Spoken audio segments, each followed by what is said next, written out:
Hello guys, so welcome to the second video in the course. In this video we're going to be going through the one rule for mapping basic swing structure, the definition of a break of structure, substructure and chock or change of character, and weak highs and weak lows. So what is swing structure? Well, if you remember back to the last video, we determined how to identify whether a market is bullish, making higher highs and higher lows, or bearish, making lower lows and lower highs.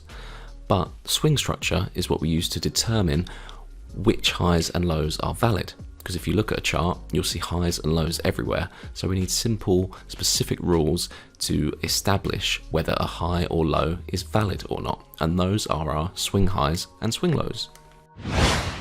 So from the nature of the market, we know that price moves in phases of impulse and correction, but we need to determine where the impulse ends and where the correction begins. So to do this, we need a rule to establish the start of a valid pullback.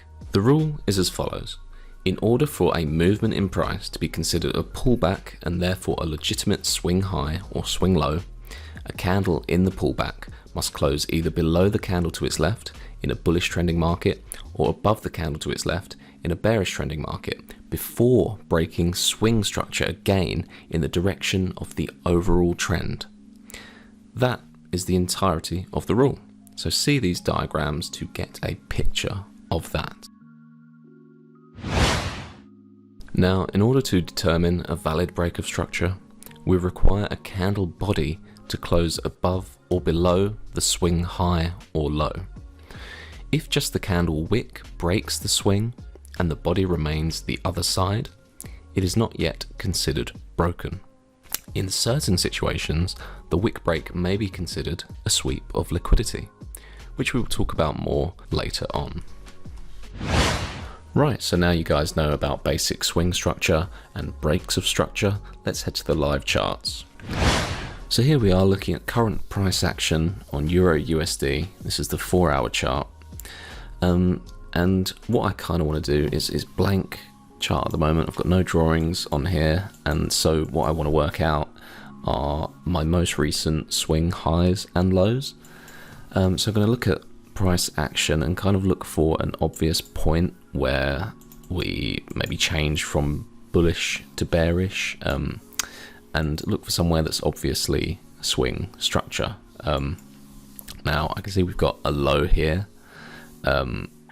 and a previous low that was cemented here and established because this candle closed above this one to its left. If I zoom in a little bit on that, so I know we've got a push down and a solid low, a valid low here because of this candle. So I'm going to mark this as a valid break of swing structure. Okay, so we've got a low, we've established a high here. This high gets validated as soon as this swing low gets broken. Okay, so there we go. This is where we're going to start off. We've got our swing points. Then after that break of structure, we're looking for the next candle to close above the one to its left. So we get down to this point, this candle closes above this one. That means we've established a low, and we get another break of structure here, which establishes the high that was created. Now what we get next is a break of the newly established swing high. So looking at that, we've turned bullish on the 4-hour at this point. And now we're looking for a candle to close below the one to its left in order to establish our highs, and this one does. So that's now an established high. And do we get a break after that? We do. So we look for the lowest point before this break, and that was this low down here, and then we have that break of structure. So this was the low and this was the high. Then we see what happens next. Well, we get a wick break below this low, but as we know, a wick can just be seen as a sweep. So at this point, we're not seeing this as a break of structure yet. And we still technically could see this as bullish. So we move along and see, do we get broken again? Yes, we got broken over here. So we did in fact turn bearish, and we can also see that the high did not get taken before that low. So this is now our swing high. This is now our swing low. Okay. Now, what are we waiting for? Well, we're looking for either the high to get broken and closed above, or the low to get broken and closed above. And what we can see by placing our crosshairs on both is that the first one to get broken is the high. So all the way over here, we turned bullish again. Okay. And then we look at to see what happens next. We get another break of structure here. So again, we're bullish. We form this low here. So the lows, remember, are the lowest point before the break of structure again. So we formed this high, then we look for the lowest point that formed after this high was this one, and then we got a break of structure again to the upside. What happens after this? This is all substructure because it happens within the two previous swing points. So also another note to make is that we had this push down, this break of structure here, and then what did we have? We had a sweep or a wick break right here. Now this isn't a break of structure, this is just a sweep or just a wick break, but what you can see is that we then broke structure to the upside from here, and this wick became the lowest point before the break of structure. So the wick would now be our swing low after that high was broken because it's the lowest point. And then obviously we broke to the upside again, so this was our lowest point, so that became our low. Now if we look at this price action up here, we can see that these candles did not close below the one to their left, so we haven't formed any sort of valid high here. This is all substructure. And then the next thing to happen was our low was closed below.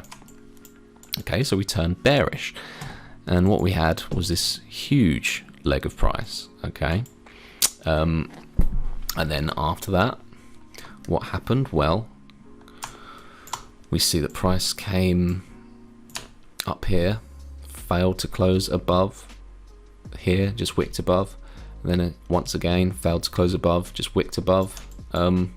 So no break of structure to the upside, and what we eventually got was a further break of structure to the downside. And there we go. So another break of structure there. Now what I've also seen is that I've made a small mistake here, and actually our swing low was formed at this point here because this candle closed above this one to its left, so this is a good point to make. See, this candle did not close below it, it just swept it before continuing upwards. And you know, this sweep here is a good sign of the sweep and then break of this substructural high that was formed, signified the start of this pullback up to this area before price continued bearish, but we'll go more into that sort of thing later on.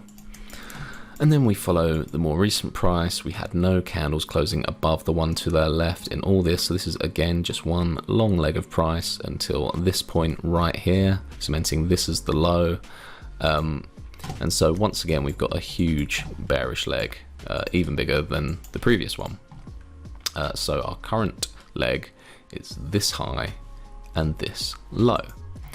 And now what you can do to be clear on your current swing highs and lows is use something like this circle icon to pop a little circle if it wants to show up on the high and the low like that, so you can clearly see where your current swing highs and lows are. Or you can just be aware of the last break of structure. Your eyes will get used to it in time. But yeah, that is swing structure and breaks of structure in a nutshell. So that's it for part 1 of this video on basic structure. In part 2, we'll be looking at substructure and changes of character, as well as weak highs and weak lows.